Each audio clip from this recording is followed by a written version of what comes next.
दोस्तों, आप सभी को सबसे पहले रक्षाबंधन की हार्दिक शुभकामनाएं। दोस्तों, आज हम आप सभी को एक भाई बहन के बीच प्यार के रिश्ते की एक महान कथा सुनाने जा रहे हैं जो अत्यंत ही पावन है। इस वीडियो को सभी माताएं और बहनें और मित्र बंधु ध्यान से देखें, तब उन्हें पता चलेगा कि एक भाई का अपनी बहन के प्रति प्यार कैसा होता है। एक भाई अपनी बहन का स्नेह पाने के लिए कुछ भी कर सकता है। मित्रों, चलो मैं इस पावन कथा का अवलोकन आप सभी को कराती हूँ। मित्रों, एक समय की बात है जब देवर्षि नारद जी आकाश मार्ग में विचरण कर रहे थे। तब उन्होंने देखा कि एक बहन अपने भाई की कलाई पर राखी बांध रही थी और उसी राखी के बदले वह भाई उसकी सदैव रक्षा करने का उसे वचन दे रहा है। उस समय श्रावण मास का महीना था। अब देवर्षि नारद जी ने मन में सोचा कि आखिर यह सावन का महीना है।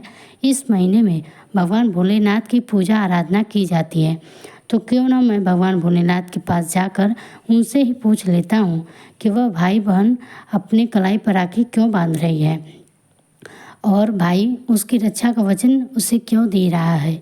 तब देवर्षि नारद जी नारायण नारायण करते हुए पहुँचे भगवान भोलेनाथ जी के पास। भगवान भोलेनाथ माता पार्वती के साथ कैलाश पर्वत पर विराजमान थे। जब देवर्षि नारद जी ने माता पार्वती और भगवान भोलेनाथ के समक्ष जाते हैं और माता पार्वती तथा भोलेनाथ को प्रणाम करते हैं, तो भगवान भोलेनाथ देवर्षि नारद जी से कहते हैं, हे देवर्षि नारद जी, आज आप कैलाश पर्वत पर किस प्रयोजन से पधारे हैं। तब देवर्षि नारद जी कहते हैं, हे प्रभु, आज जब मैं पृथ्वी लोक के यहाँ आकाश मार्ग से विचरण कर रहा था, तब मैंने देखा कि एक बहन अपने भाई की कलाई पर राखी बांध रही थी और वह भाई उसे उसकी रक्षा का वचन दे रहा था। ऐसा क्यों है? यह भाई बहन का कैसा प्यार होता है? हे भगवान, कृपया आप मुझे इसके बारे में विस्तार से बताइए। तब भगवान भोलेनाथ जी कहते हैं, हे देवर्षि, भाई बहन का प्यार माता पिता के रिश्ते के समान होता है। भाई बहन का यह प्यार हमारे प्यारे यमराज जी की वजह से ही है। उनकी यह बहन और उनके प्यार की निशानी है, इसलिए रक्षाबंधन का त्यौहार मनाया जाता है। हे देवर्षि नारद जी, आपने जो पृथ्वी लोक पर देखा वह भाई बहन के प्यार की निशानी थे। एक भाई अपने बहन का प्यार पाने के लिए कुछ भी कर सकता है, उसकी रक्षा करता है, परंतु यही उस बहन के ऊपर कोई मुसीबत आती है तो उसका भाई हंसते हंसते सब सह जाता है, परंतु अपनी बहन को कोई परेशानी नहीं होने देता। हे देवर्षि, मैं आपको एक अत्यंत ही महत्वपूर्ण रक्षाबंधन की एक कथा सुनाता हूँ, जिसे सुनने के बाद आपको पूर्ण ज्ञात हो जाएगा कि आखिर एक भाई का उसकी बहन के प्रति प्यार कैसा होता है। तब देवर्षि नारद जी कहते हैं कि हे भगवान, मुझे उस कथा को सुनाइए। अब मुझे किंचित मात्र भी रुका नहीं जा रहा है। तब भगवान भोलेनाथ जी कहते हैं कि हे देवर्षि, इतना उतावलापन ठीक नहीं होता, क्योंकि एक कथा को जो पूरा सुनता है तो इस कथा को सुनने मात्र से उसका कल्याण हो जाता है, और जो भी इस वीडियो को दूसरों के साथ साझा करता है उसकी सभी मनोकामनाएं पूर्ण हो जाती हैं। तब भगवान भोलेनाथ की बात सुनकर देवर्षि नारद जी कहते हैं कि हे भगवान, आप उस कथा को सुनाइए, मैं पूरे मग्न से सुनूंगा। अब भगवान भोलेनाथ जी कहते हैं कि हे देवर्षि नारद, आज मैं तुम्हें एक अमीर बहन और गरीब भाई की कथा सुनाता हूँ। आज की कथा सुनकर तुम्हें पता चल जाएगा कि एक भाई और बहन का रिश्ता कैसा होता है और हर एक बहन और भाई का रिश्ता कैसे निभाना चाहिए। साथ ही साथ तुम्हें आज की इस कथा में जानने को मिलेगा कि आखिर मनुष्य गरीब क्यों हो जाता है, वह कौन से कार्य हैं जिसकी वजह से मनुष्य गरीब हो जाता है। आखिर मनुष्य द्वारा किए गए ऐसा कौन से काम होते हैं जिनको करने से मनुष्य निर्धन हो जाता है और गरीबी के दलदल में फंसता चला जाता है। अब भगवान भोलेनाथ कथा को सुनाना आरंभ करते हैं।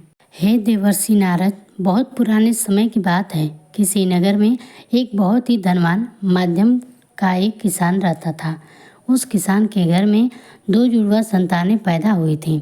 उन दोनों जुड़वा संतानों में से और दूसरी जो संतान थी वह पुत्री थी। उस किसान ने अपने पुत्र का नाम श्याम रखा और अपनी पुत्री का नाम चित्रा रखा। इधर जब एक समय के बाद उस किसान की संतानें बड़ी हुईं तो उन दोनों की आयु धीरे धीरे एक दिन विवाह के योग्य हो गई। तब किसान को अपने बच्चों के विवाह की चिंता सताने लगी। एक दिन किसान किसी कार्य से अपने पड़ोस के एक शहर में जाता है। वह एक व्यापारी के घर गया। वहाँ पर उसे एक व्यापारी का पुत्र पसंद आ गया। अब घर आकर वह यह बात अपनी पत्नी से बताता है और उस व्यापारी के पुत्र के साथ वह अपनी बेटी चित्रा का विवाह कर देता है। उससे जितना हो सका वह किसान अपनी पुत्री के विवाह में कोई कमी नहीं छोड़ता है। इस प्रकार से चित्रा अपने पिता के यहाँ से विदा होकर अपने ससुराल को चली जाती है। उस किसान ने अपनी बेटी का विवाह करने के बाद वह किसान अपने पुत्र के विवाह के बारे में सोचने लगता है। उस किसान के मन में यह चल रहा था कि मेरी बेटी तो अपने घर की हो गई है, अब मुझे अपने पुत्र के बारे में सोचना चाहिए और मुझे उसका विवाह भी कर देना चाहिए। यदि मेरे पुत्र का विवाह निश्चित समय पर सुचारू रूप से हो गया तो मैं अपना बचा हुआ शेष जीवन अपनी बहू और अपनी पत्नी के साथ में रहकर आराम से व्यतीत करूँगा। अब भगवान भोलेनाथ कहते हैं कि हे देवर्षि नारद जी, विधि द्वारा लिखित ईश्वर की लीला बड़ी विचित्र होती है। परमात्मा ना जाने कब किसको धनवान बना दे और कब किसके लिए गरीबी के द्वार खोल दे, इसके बारे में कोई नहीं जानता। उसी तरह एक दिन उस धनवान किसान के साथ कुछ ऐसा ही होता है। एक दिन वह किसान एक बड़ी भयानक बीमारी से ग्रसित हो जाता है। उसका पुत्र श्याम बहुत ही उदार हृदय का व्यक्ति था। जब वह अपने पिता को ऐसी हालत में देखता है तो वह अपने पिता की ऐसी हालत को देखकर बहुत ही ज़्यादा दुखी हो जाता है और उसके बाद में अपने पिता का अच्छे से अच्छे वैद्य से इलाज करवाता है। अपने पिता के इलाज में महंगी से महंगी दवाइयाँ लेकर आता, परंतु उसके पिता जी की हालत में कोई सुधार नहीं था। धीरे धीरे उसकी किसान की सारी संपत्ति इलाज में खत्म हो जाती है। इस प्रकार अपने पिता का इलाज कराते हुए वह किसान का पुत्र श्याम अब बहुत ही गरीब हो जाता है। इतना इलाज करवाने के बावजूद भी उसके पिता की हालत में कोई सुधार दिखाई नहीं दे रहा था। जब कोई भी दवाई उस किसान की बीमारी में काम नहीं कर रही थी तो एक दिन वह किसान अपने बेटे श्याम को अपने पास बुलाता है और अपने बेटे श्याम से कहता है कि हे पुत्र, जब कोई भी काम मनुष्य के सामर्थ्य से बाहर हो जाए या फिर उस काम का कोई समाधान ना निकले तो फिर ऐसे समय में उस काम को ईश्वर के भरोसे छोड़ देना चाहिए। इसलिए हे पुत्र, अब तुम मेरी चिंता करना छोड़ो और तुम अब अपने भविष्य के बारे में सोचो। मेरा क्या है, आज नहीं तो कल मुझे इस संसार को छोड़कर जाना ही है। हे पुत्र, मैंने अपनी ज़िंदगी को बहुत अच्छे से जिया है। मैं भगवान का धन्यवाद करता हूँ कि मुझे तुम्हारे जैसा पुत्र मिला। मेरी तो ज़िंदगी अब बहुत ही जल्द समाप्त होने वाली है, परंतु तुम्हारे सामने तो तुम्हारी पूरी ज़िंदगी पड़ी है। इसलिए हे पुत्र, अब तुम मेरी चिंता करना छोड़ो और अपने विवाह करके अपने घर गृहस्थी बसा लो। मैं अपने जीते जी अपने बहू का मुंह देखना चाहता हूँ, तुम्हें खुश देखना चाहता हूँ। हे पुत्र, तुम मेरी बस इतनी सी इच्छा पूर्ण कर दो। अपने पिता के मुख से इन बातों को सुनकर श्याम एकदम चुप हो जाता है, क्योंकि वह श्याम आखिर बेचारा कर भी क्या सकता है, उसके हाथ में कुछ नहीं था। साथ ही अब उसके घर में जो भी जमा पूंजी थी वह तो उसके पिता के इलाज में सारी पहले ही खत्म हो चुकी थी। अब श्याम अपने पिताजी से कहता है कि हे पिताजी, अगर आपको मेरी शादी हो जाने पर खुशी मिलती है तो जैसा आपको उचित लगे आप वैसा करिए। इसके बाद वह गरीब किसान अपने पुत्र किसान की शादी एक गरीब घर की कन्या से करवा देता है। श्याम की पत्नी बहुत ही संस्कारी थी, वह अपना पराया सब कुछ समझती थी। अब श्याम की शादी के कुछ ही दिनों बाद उसके ऊपर एक गाज गिर पड़ी। बीमारी की वजह से उसके पिता की मृत्यु हो गई। पिता की मृत्यु के बाद उसकी जो भी जमा पूंजी थी वह उनकी क्रियाक्रम अंतिम संस्कार प्रतिभोज में समाप्त हो जाती है। इस प्रकार से श्याम और भी ज़्यादा गरीब हो जाता है। मित्रों, जब श्याम एक दिन बिल्कुल ही कंगाल हो गया और वह गांव के बाहर अपनी पत्नी के साथ एक झोपड़ी बनाकर रहने लगता है। श्याम पहले से ही मेहनती था, तो वह खेत में मेहनत मजदूरी करके अपना और अपनी पत्नी का पेट पालने लगता है। अब इधर बहन को जब पता चला कि उसके पिता की मृत्यु हो गई है तो वह भी दुखी हो जाती है। साथ ही उसे यह भी पता चलता है कि उसके भाई ने अपने पिता की सारी पूंजी को उनके इलाज में खर्च कर दिया। तो श्याम की बहन चित्रा, जिसका विवाह एक धनी व्यापारी के घर में हुआ था, उसे जब अपने भाई की स्थिति के बारे में पता चलता है तो वह धनवान बहन अपने गरीब भाई से घृणा करने लगती है। मित्रों, अब भगवान भोलेनाथ जी कहते हैं कि हे देवर्षि नारद जी, कलयुग का प्रत्येक मनुष्य धन का लोभी होता है। जैसे वह श्याम की बहन श्याम के पास धन ना देखकर अपने ही सगे भाई से घृणा करने लगी, वह मन ही मन सोचने लगी कि मेरा भाई अब तो बिल्कुल ही कंगाल हो चुका है। उसका घर जमीन सब कुछ बिक चुका है और अब उसके पास एक खोटी कौड़ी भी नहीं बची है। यदि वह ऐसी हालत में वह मेरे ससुराल आता है तो उसे देखकर मेरी ससुराल के लोग मुझे ताना मारेंगे और मेरा अपमान करेंगे कि तेरे मायके वाले तो बिल्कुल ही कंगाल हैं। अब ऐसे में तुम्हारे ससुराल में मेरी बहुत ज़्यादा बदनामी हो जाएगी, अपनी बेइज्जती ना हो, इस डर से वह चित्रा अपने सगे भाई से रिश्ता तोड़ देती है। वह बहन अपने भाई से इतनी निर्दयी हो जाती है कि वह अपने पिता की तेरहवीं पर भी नहीं जाती है और ना ही अपने भाई का हाल पूछती है और ना तो चित्रा अपने भाई को अपने ससुराल बुलाती है और ना ही कभी अपने भाई के घर जाती है। जब श्याम को चित्रा के ऐसे बर्ताव के बारे में पता चला तो अब श्याम को धीरे धीरे अच्छी तरह से पता हो जाता है कि अब मेरी प्यारी सी मुस्कान वाली जो बहन हुआ करती थी वही बहन आज मुझसे नफरत क्यों कर रही है। इसलिए श्याम भी अपनी बहन के ससुराल कभी नहीं जाता। इस प्रकार से चित्रा तो बड़े ऐशो आराम के साथ अपने ससुराल में अपनी ज़िंदगी गुजार रही थी, परंतु मेहनत मजदूरी करने के बाद भी अपनी पत्नी के साथ झोपड़ी में रहकर किसी तरह से श्याम अपने जीवन के दिनों को काट रहा था। अब भगवान भोलेनाथ जी कहते हैं कि हे देवर्षि नारद जी, ऐसे ही करते करते कुछ साल गुजर जाते हैं। इन बीते हुए सालों में श्याम को एक पुत्र हुआ और वह पुत्र करीबन 15 वर्ष का हो गया। उसे पता ही नहीं चला। इधर अब चित्रा की भी संतानें बड़ी हो चुकी थी। कुछ साल गुजरने के बाद एक दिन श्याम की बहन चित्रा के लड़की का विवाह तय हुआ, लेकिन श्याम की बहन चित्रा ने अपने भाई को आमंत्रण दिया ही नहीं। जब श्याम को इस बात का पता चलता है कि उसके भांजे की शादी होने वाली है तो इस बात को सुनकर श्याम बहुत ही प्रसन्न हो जाता है और अपनी पत्नी के पास जाकर इस बात की खबर देता है। वह अपनी पत्नी से कहता है कि हे प्रिय, मेरी प्यारी बहन के पुत्र मेरे भांजे का विवाह तय हो गया है, हमें वहाँ चलना चाहिए। श्याम की पत्नी का नाम दिव्यानी था।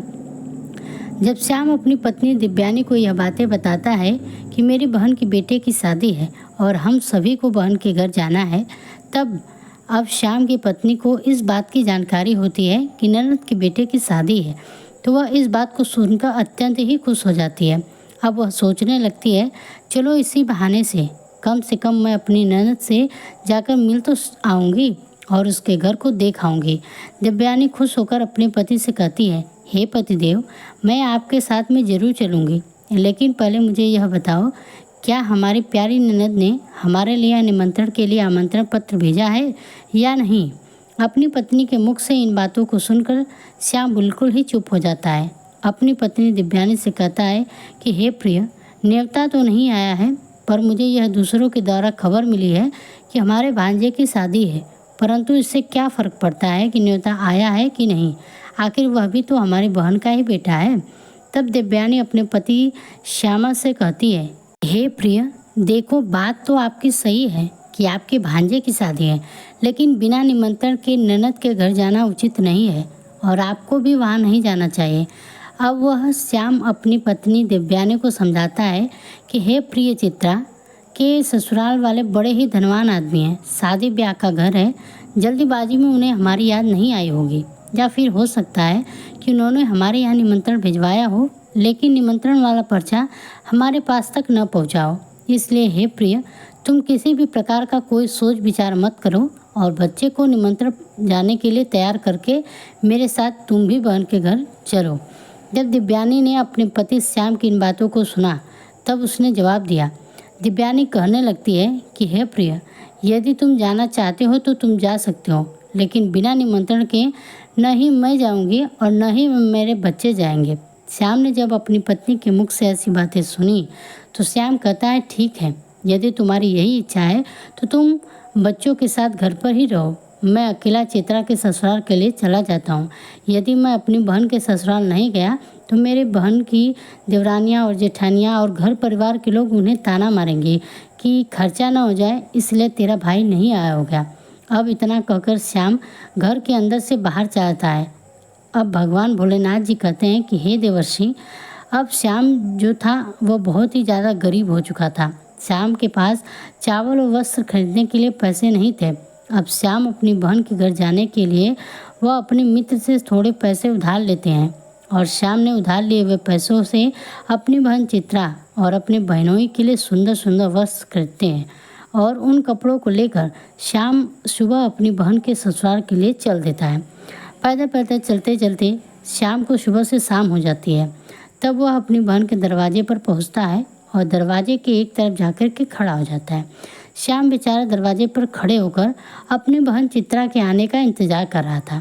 तभी चित्रा की जेठानी की नज़र श्याम पर पड़ जाती है और वह श्याम को पहचान लेती है। श्याम को देखने के बाद चित्रा की जेठानी जाकर चित्रा से बताती है कि बहन चित्रा, आज तेरा भाई तेरे घर आया है, जाकर देख, तेरा भाई तेरे दरवाजे पर खड़ा है। जब चित्रा ने अपनी जेठानी के मुख से ऐसी बातें को सुनती है तो वह अपनी जेठानी से पूछने लगती है, दीदी, यदि तुमने मेरे भाई को द्वार पर खड़ा देखा है तो मुझे यह बताओ कि मेरा भाई मेरे ससुराल किस हालात में आया है और मेरे भाई ने आखिर कैसे कपड़े पहने हैं। अब चित्रा की जेठानी कहती है कि तुम्हारा भाई फटे पुराने वस्त्र पहनकर तुम्हारे द्वार पर खड़ा है, वह तुम्हारे आने का इंतज़ार कर रहा है। अपनी जेठानी की आवाज़ सुनकर चित्रा गुस्से से लाल हो जाती है और सभी की नज़रों से बचते बचाते हुए अपने भाई के पास पहुंच जाती है। वह बेचारा श्याम जब अपनी बहन चित्रा को अपने पास आता हुआ देखता है तो खुशी के मारे उसका चेहरा खिल जाता है। अपनी बहन को देखकर श्याम की आंखों में आंसू आ जाते हैं क्योंकि वह आज सालों बाद उससे मिल रहा था। उसके बाद चित्रा अपने भाई को अपने साथ लेकर सबकी नज़रों से बचते हुए एक कमरे में अंदर ले जाती है और पूछने लगती है, अरे भाई, तुम्हारे पास आखिर किसने निमंत्रण पत्र भेजा जो तुम यहाँ चले आए। तब श्याम कहता है, बहना, तुमने तो अपने भाई को बिल्कुल ही भुला दिया है, परंतु मुझे किसी से पता चला कि मेरे भांजे की शादी है, इसलिए मैं तुम्हारे लिए और तुम्हारे बेटे के लिए नए कपड़े लेकर आया हूँ। मैंने सोचा अगर मैं अपने बहन के ससुराल नहीं जाऊँगा तो मेरी बहन की देवरानियाँ, जेठानियाँ तथा घर वाले उसे ताना मारेंगे। इस वजह से मैं तुम्हारे पास आया हूँ। अपने भाई के मुख से इन बातों को सुनकर चित्रा कहने लगती है, भाई, तुम्हें इस तरीके से बेशर्म की तरह मेरे घर नहीं आना चाहिए था। तुम इस तरीके से फटे पुराने कपड़े वस्त्र पहनकर मेरे घर तक चले आए, यह मेरे लिए बड़े ही लाज की बात है। कम से कम अपनी नहीं तो मेरी इज्जत के मान सम्मान का तो ख्याल किया होता। आखिर तुम्हारी तो कोई इज्जत है नहीं, कम से कम तुमने हमारी इज्जत के बारे में तो सोचा होता।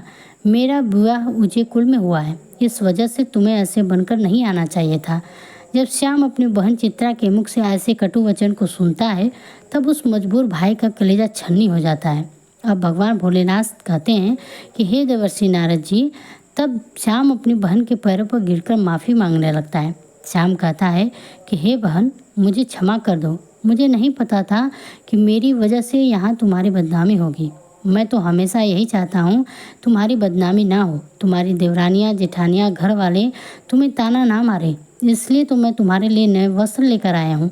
यदि मुझे यह बातें पहले ही पता होती कि तुम मेरी वजह से इतनी आहत हो जाओगी, तुम्हें मेरे घर आने से इतना बुरा लगेगा, तो मैं तुम्हारे दरवाजे पर कभी नहीं आता। मैं तो यह सोच कर आया था कि मेरे भांजे की शादी है, यदि मैं नहीं पहुंचा तो मेरी बहन के घर वाले उसे ताना मारेंगे।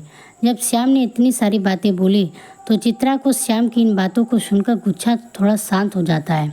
तब वह श्याम से कहती है, चलो, जब तुम आ ही गए हो तो मेरी एक बात कान कर सुन लो।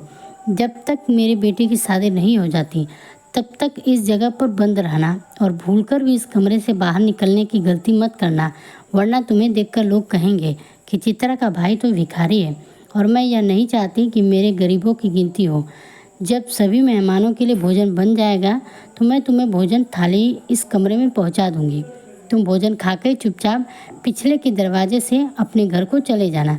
श्याम कहता है, ठीक है बहना, मैं आज रात को ही तुम्हारे घर से अपने गांव के लिए चला जाऊंगा, मगर मेरी तुमसे एक ही विनती है, मैं तुम्हारे लिए और जो जीजा के लिए कपड़े लाया हूँ उन कपड़ों को रख लो, उन्हें मैं तुम्हारे लिए बड़े प्यार से लाया हूँ।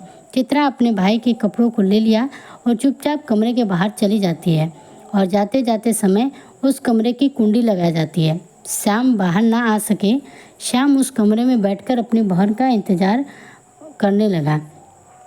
अब भोलेनाथ जी कहते हैं कि हे देवर्षि नारद, इधर श्याम उस कमरे में बैठा हुआ था, अपनी बहन के लौटने का इंतजार कर रहा कि मेरी बहन मुझे भोजन खिलाने के लिए लौटकर वापस आती ही होगी। आज तो मुझे बहुत ही स्वादिष्ट भोजन खाने को मिलेगा। परंतु श्याम को क्या पता था कि वह निर्मोही बहन अपने भाई को उस कमरे में बंद करके अपने घरेलू काम धंधे में लग चुकी है और भाई के लिए भोजन देना भूल चुकी है। श्याम की बहन चित्रा शादी के काम धंधे में इतना व्यस्त हो जाती है कि अब उसे याद ही नहीं रहता कि उसका भाई उसी के यहाँ एक कमरे में बंद है और वह मेरे लौटने का इंतजार कर रहा है। चित्रा सारा काम धाम करती है और शादी पूर्ण रूप से संपन्न हो गई। अब चित्रा एक बड़े घराने की बहू थी, तो उसका घर भी बहुत बड़ा था। चित्रा ने अपने भाई को सबसे पीछे वाले रूम में बंद किया था। एक बात और भी थी कि उधर कोई आता जाता नहीं था। अब जैसे तैसे समय बीतने लगा। भूख प्यास की वजह से श्याम अब छटपटाने लगा, उसकी हालत भी खराब होने लगती है। तब श्याम अपनी बहन को आवाज़ लगता है, लेकिन उसकी आवाज़ को कोई नहीं सुनता। अब चित्रा शादी के बाद होने वाली रस्मों में व्यस्त थे। इस तरह से श्याम को उस कमरे में पड़े 2 दिन हो जाते हैं। अब भगवान भोलेनाथ जी कहते हैं कि हे देवर्षि, इधर श्याम को अपनी पत्नी और बच्चों की याद आती है। श्याम सोचता है, यदि यहाँ कोई नहीं आया तो मैं इस कमरे में भूखा प्यासा ही मर जाऊँगा। यदि मैं मर गया तो मेरे पत्नी सहित बच्चों का क्या होगा? मेरे ना होने पर कैसे मेरी पत्नी बच्चों का पालन पोषण करेगी? यही सब कुछ सोचते सोचते और कमजोरी की वजह से बेहोश होने लगता है। तभी किसी काम की वजह से चित्रा की जेठानी कमरे के पास से गुजरती है। जब श्याम के कानों में किसी के आने की आवाज़ सुनाई देती है तो श्याम अपनी पूरी ताकत के साथ उस कमरे का दरवाज़ा पीटने लगता है। जब चित्रा की जेठानी के कानों में उस दरवाजे की पीटने की आवाज़ आती है तो वह दरवाज़ा खोलकर देखती है तो अंदर श्याम को देखकर वह चौंक जाती है और श्याम से तुरंत पूछने लगती है कि हे भाई, तुम्हें इस कमरे में किसने बंद किया है? श्याम इस बात का कोई जवाब नहीं देता है क्योंकि वह अपनी बहन को उसकी ही जेठानी की नज़रों में गिराना नहीं चाहता था। परंतु जब चित्रा की जेठानी ने दोबारा पूछा तो झूठ मूठ की बातें बनाते हुए कह देता है कि मैं इस कमरे में आराम कर रहा था, तभी किसी ने बाहर से कुंडी लगा दी और मैं इस कमरे में बंद हो गया।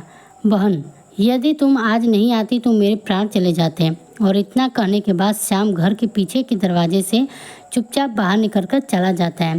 श्याम को अब उसे कमरे में बंद हुए 3 दिन बीत चुके थे। तीसरे दिन उसकी बहन की जेठानी उसे कमरे से आज़ाद कर देती है। अब वह बेचारा श्याम 3 दिन का भूखा प्यासा चुपचाप अपने घर की तरफ चल रहा था। अंत में वह चलते चलते काफ़ी दूर निकल जाता है तो भूख प्यास के मारे उससे ठीक से रास्ते तक चला नहीं जाता। उसे एक कदम चलते चक्कर आने लगता था और चक्कर आते ही वह गिरने वाला जैसे ही होता है कि एक बूढ़ी औरत आ जाती है और वह बूढ़ी औरत श्याम को ज़मीन पर गिरने से पहले ही श्याम को पकड़ लेती है। अब जब श्याम को कुछ घंटों बाद होश आता है तो वह खुद को उस औरत की गोद में पाता है। अब वह तुरंत उठकर खड़ा हो जाता है और खड़े होने के बाद उस बूढ़ी औरत से कहता है कि हे माँ, तुम कौन हो? जिस बूढ़ी माँ की गोद में बेचारा श्याम लेटा हुआ था वह बूढ़ी औरत माँ साक्षात देवी थी, क्योंकि श्याम की पत्नी देवयानी रोज़ उस देवी माँ की पूजा किया करते थे और पूर्ण श्रद्धा भाव से देवी माँ की भक्ति किया करते थे। इसलिए जब श्याम चक्कर खाकर गिरने ही वाला था तो उसी समय देवी माँ प्रकट होकर श्याम को संभाल लेती है और श्याम का सिर अपनी गोद में रखकर उसे अपनी गोद में सुला लेती हैं। अब भगवान भोलेनाथ जी कहते हैं कि हे देवर्षि, वह बूढ़ी माँ श्याम के प्रश्न का जवाब देते हुए कहती है कि मैं एक दुखिया हूँ और इस जंगल में अपना घर समझकर जंगल के बीचों बीच वास करती हूँ। तब श्याम उस बुढ़िया को प्रणाम करके अपने घर के लिए वहाँ से चला जाता है। तभी उस समय बूढ़ी औरत कहती है कि बेटा, तुम कहाँ से आ रहे थे और इधर कहाँ जा रहे हो? तब श्याम अपनी बहन द्वारा किए गए बर्ताव को कहता है कि हे माँ, मेरे भांजे की शादी थी, इसी वजह से मैं अपनी बहन के घर गया हुआ था और इधर मेरा गांव है, मैं इधर अपने गांव के लिए जा रहा हूँ। तब बूढ़ी औरत श्याम से कहती है, बेटा, यदि तुम बुरा ना मानो तो मैं तुमसे एक बात पूछना चाहती हूँ। तब श्याम कहता है, पूछो माँ, तुमसे मुझसे जो भी पूछना है पूछो। तब बूढ़ी औरत कहती है कि बेटा, यदि तुम अपनी बहन के घर से आ रहे हो। जैसा तुमने मुझे बताया कि तुम्हारी बहन के यहाँ शादी थी तुम्हारे भांजे की, तो फिर तुम खाली हाथ कैसे अपने घर जा रहे हो? क्या तुम्हारी बहन ने तुम्हारे बच्चों और पत्नी के लिए कुछ नहीं भेजा क्या? तब उस बूढ़ी औरत के मुख से ऐसी बातों को सुन करके श्याम की आंखों में आंसू आ जाते हैं। श्याम उस बूढ़ी औरत को सारी बात बता देता है कि कैसे उसकी बहन ने उसे कमरे में बंद कर देती है और उसके साथ दुश्मन जैसा व्यवहार करती है। परंतु श्याम अपनी बहन की बुराई उस बूढ़ी औरत से नहीं करना चाहता था, लेकिन उस बूढ़ी औरत ने ऐसे स्वर में पूछा कि श्याम को उसकी सारी बातें बतानी पड़े। इस प्रकार से श्याम के मुख से पूरी घटना को सुनने के बाद वह बूढ़ी माताजी कहती हैं कि हे पुत्र, तुम किसी प्रकार की चिंता मत करो, जो हुआ उसे भूल जाओ। और सुनो, यहाँ से कुछ दूरी पर मेरा बगीचा है। उस बगीचे में अनेकों प्रकार के फल लगे हुए हैं। तुम उस बगीचे में चलकर पहले कुछ फल खाकर अपना पेट भर लो, क्योंकि तुमने कुछ 3 दिनों से कुछ खाया नहीं है। जब तुम्हारा पेट भर जाए तो कुछ फल तुम अपनी पत्नी और बच्चों के लिए भी तोड़कर रख लेना। जब तुम्हारी पत्नी और बच्चे तुमसे मिलेंगे तो पूछेंगे तुम अपनी बहन के ससुराल से क्या लेकर आए हो, तब तुम कह देना कि मेरी बहन ने तुम्हारे लिए फल भेजे हैं। ऐसा करने से तुम अपनी पत्नी और बच्चों के सामने शर्मिंदा होने से बच जाओगे और इससे तुम्हारी मान प्रतिष्ठा भी बची रहेगी। श्याम इस प्रकार से जब बूढ़ी औरत की इन बातों को सुनता है तो वह उसकी बातें को मान लेता है और वह उस बूढ़ी औरत के बगीचे में पहुंच जाता है। बगीचे में पहुंचकर श्याम देखता है कि उस बगीचे में नाना प्रकार के फल लगे हुए हैं। जब श्याम उन वृक्षों से फल को तोड़कर खाने लगता है और जब उसका पेट भर जाता है तो वह कुछ फलों को तोड़ करके वह अपने थैले में रख लेता है।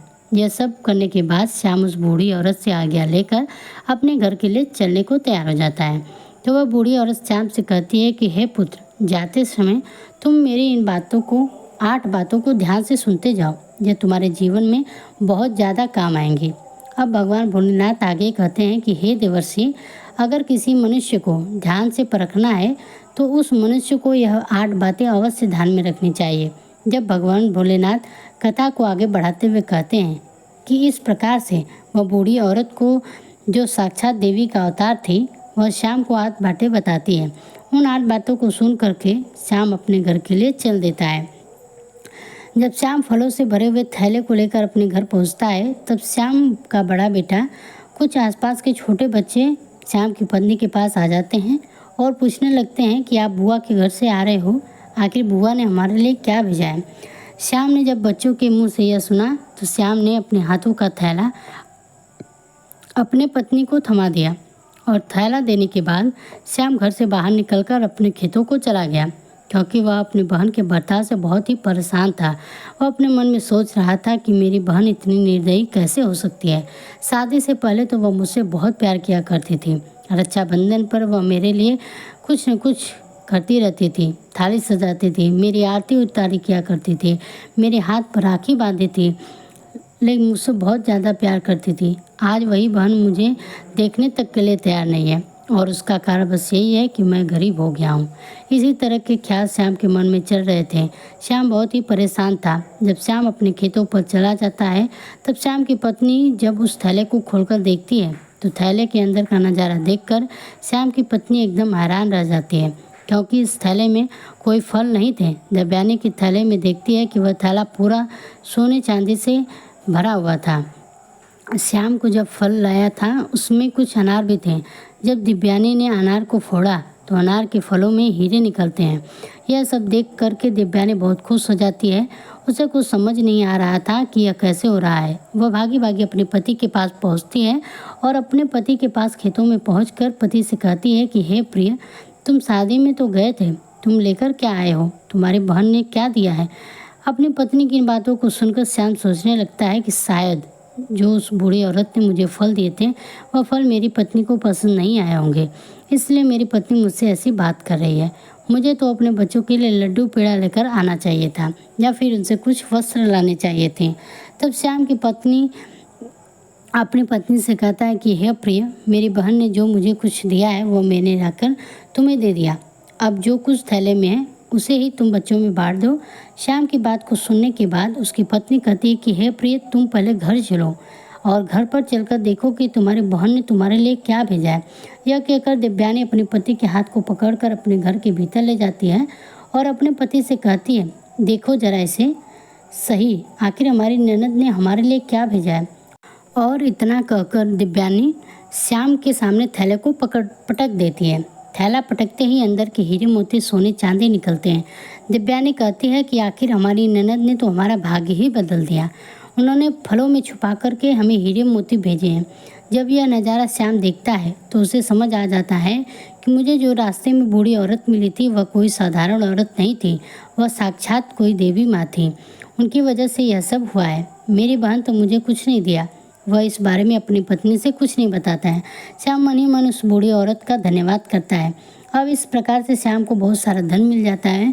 श्याम पहले से भी ज़्यादा अब धनवान बन जाता है। कुछ समय बाद श्याम अपनी पत्नी और बच्चों के लिए एक अच्छा सा आलीशान महल बनवा देता है और बड़ी शान और शौकत के साथ राजा महाराजाओं की तरह महल में रहने लगता है। पहले जो लोग श्याम से बातें भी नहीं करते थे, वे सभी लोग श्याम को देख करके उसका मान सम्मान करने लगे।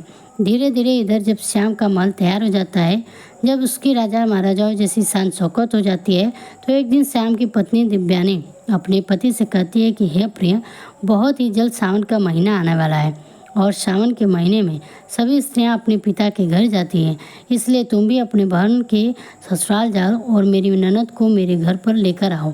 इसी बहाने से वह भी अपने नैहर को घूम आएंगे। इसी बहाने से मैं भी अपने ननद से मिलूंगी। दिव्यानी की ऐसी बातों को सुन करके श्याम अपनी पत्नी दिव्यानी की बातों को मानकर फिर से अपनी बहन को लाने के लिए उसके ससुराल को पहुंच जाता है। अब श्याम एक बार फिर से अपनी बहन के उसी दरवाजे के पास जाकर खड़ा हो जाता है जिस दरवाजे पर वह कुछ दिनों पहले आकर खड़ा हुआ था, लेकिन अब उसकी पोशाक बदली हुई थी। जहाँ पहले फटे हुए कपड़े थे वहाँ अब राजा महाराजाओं वाले कपड़े थे। वहीं उसी समय पर चित्रा की जेठानी घर से बाहर निकलती है और बाहर का नज़ारा देखती है तो वह हैरान रह जाती है। कल जो फटे पुराने कपड़े पहनकर आया था, आज वह राजा महाराजाओं के कपड़े पहनकर आया है। अब वह तुरंत दौड़ी दौड़ी चित्रा के पास जाती है और चित्रा से कहती है कि हे चित्रा, आज तेरा भाई आया है। अपनी जेठानी के मुख से इस बात को सुनकर चित्रा कहने लगती है कि हे बहन, कोई भी भिखारी मेरा भाई नहीं हो सकता, मेरा कोई भाई भाई नहीं है। दरअसल चित्रा ऐसा इसलिए कह रही थी क्योंकि चित्रा इस बार भी अपने भाई को वही भिखारी समझ रही थी। लेकिन जब उसकी जेठानी बताती है कि चित्रा, तुम्हारा भाई आज भिखारियों की तरह नहीं, राजा महाराजाओं की तरह आया है। तुम्हारे भाई को देखकर ऐसा लग रहा है मानो जैसे वह किसी देश का राजा महाराजा हो। तुम्हारे भाई के आगे पीछे सैनिक है। तुम्हारे भाई दरवाजे पर एक बड़ी सुंदर सजी हुई रथ गाड़ी लेकर खड़ा है। बहन, एक बार जाकर देखो।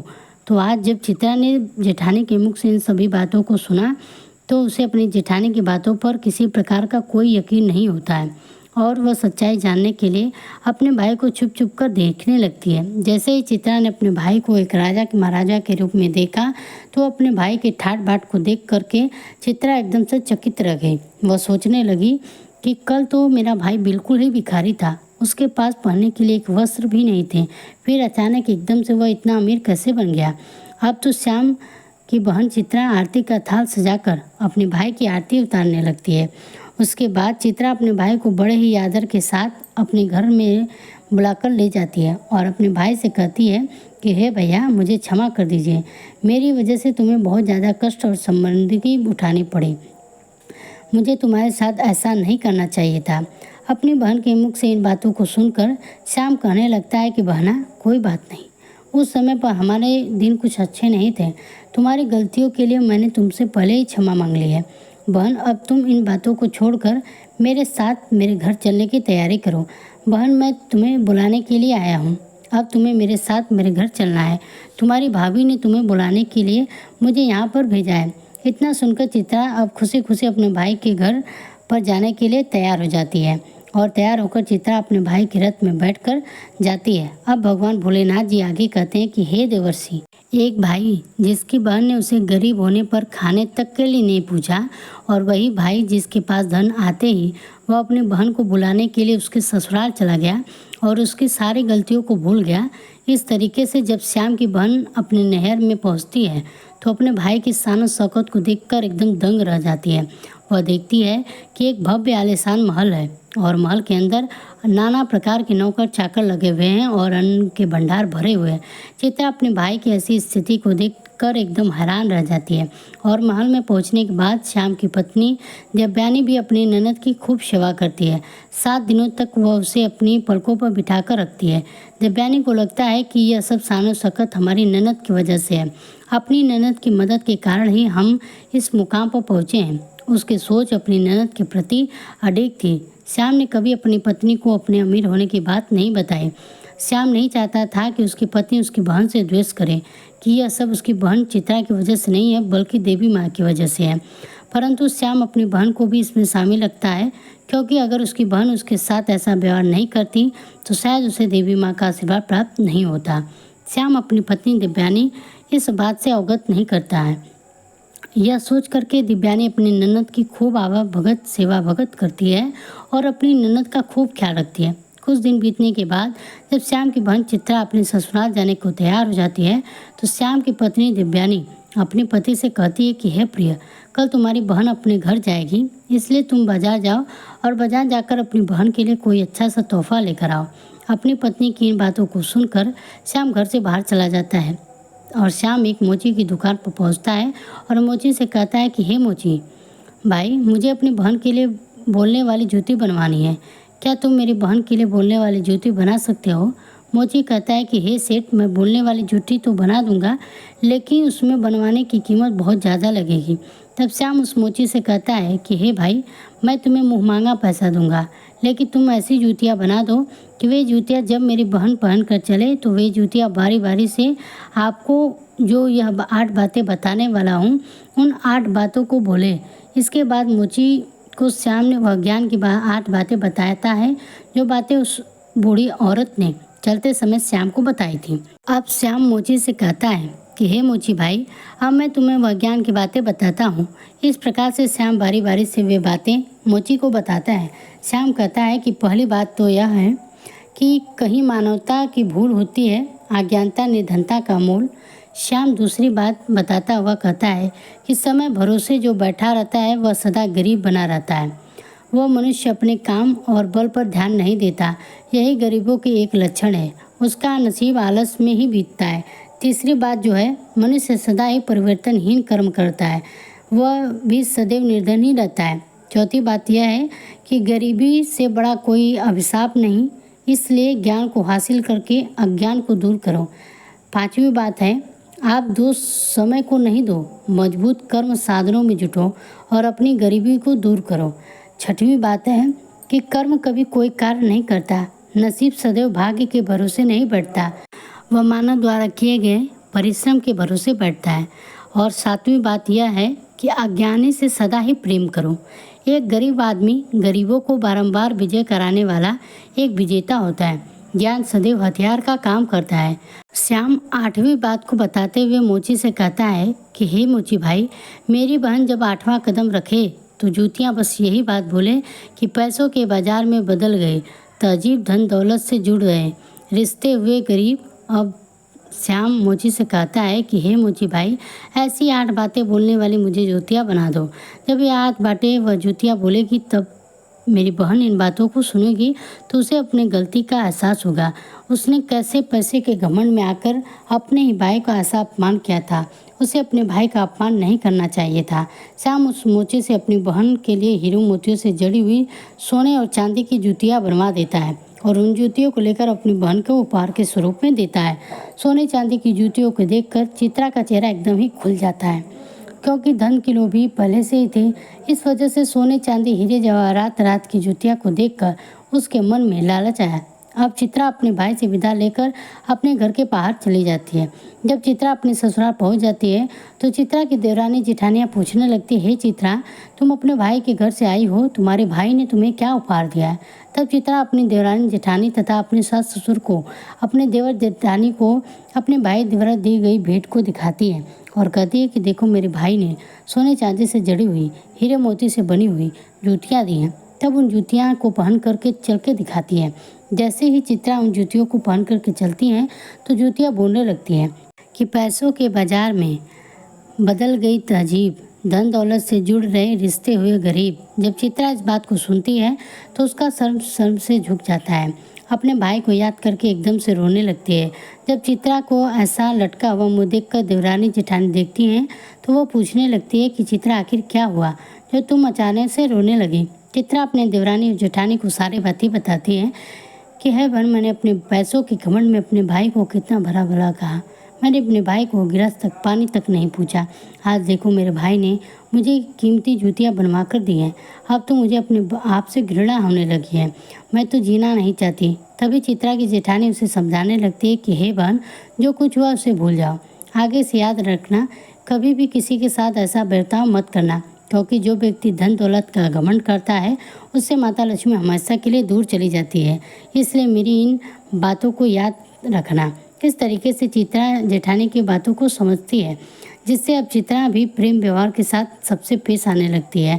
अब भगवान भोलेनाथ जी कहते हैं कि हे देवर्षि नारद जी, भाई बहन का प्यार अमोघ होता है।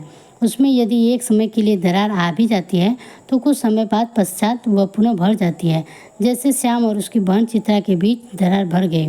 तो दोस्तों, आशा करते हैं कि आप सभी को यह जानकारी पसंद आई होगी।